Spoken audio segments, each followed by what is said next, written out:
Mortgage rates this week are most likely to continue hovering in their most recent range. However, it is notable that certain sectors of mortgage rates crept up in line with the 10-year yield.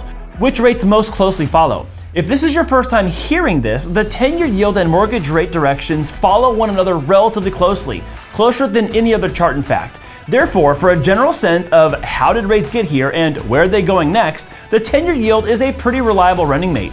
Remember that in the end, the mortgage-backed security market determines market rates and then all your personal qualifications, program types, and features. If you're looking for a general sense of where rates are going, then you want to watch the 10-year yield. If you're looking to find out what rates look like for your specific situation, then you need to contact your loan officer. On a really short market week like this one, there's a very low-level chance for there to be disruptions in the mortgage industry or with mortgage rates. Although there is a lot of important economic data coming out this week.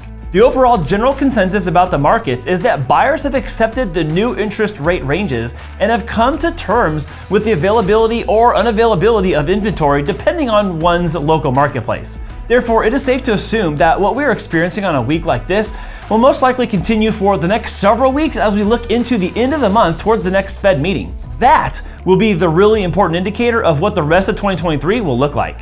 And as always, it's most important that you stay connected with your loan officer. If you want to buy a house in 2023 or even in 2024, it is more important than ever that you get that process started early and develop a plan of attack that sets you up for the best possible buying experience. As we have begun to see in our local market in San Diego, buyer demand is starting to cause more jockeying and positioning among qualified buyers. And sellers are able to take their pick from the litter. This means for every listing, there are again numerous offers being made, each of which could close on a sale. But since only one can go to escrow, that leaves all others back out on the path of house hunting right alongside you. So get a head start, make a plan, become super disciplined, and close on that house that you want. And now here's a quick look at what we're watching in the markets this week. Monday, the ISM Manufacturing PMI comes out, and that has had a pessimistic reading each month in 2023. This week's forecast won't turn that around in just 1 month, and as we get deeper and deeper into the year, the weight of this pessimism adds pressure to the recession conversations, whether we feel like we're in one or not.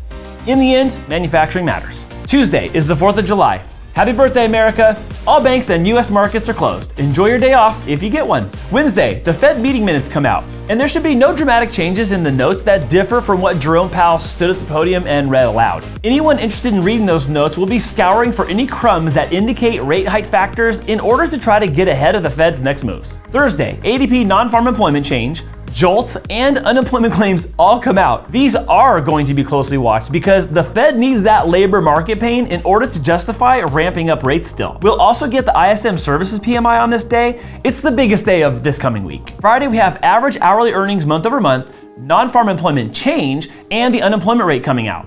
So it's a short week with a lot of future-pacing data packed inside. And that's it for this week. Remember to like this video, subscribe to the channel, and turn on notifications so you catch every episode.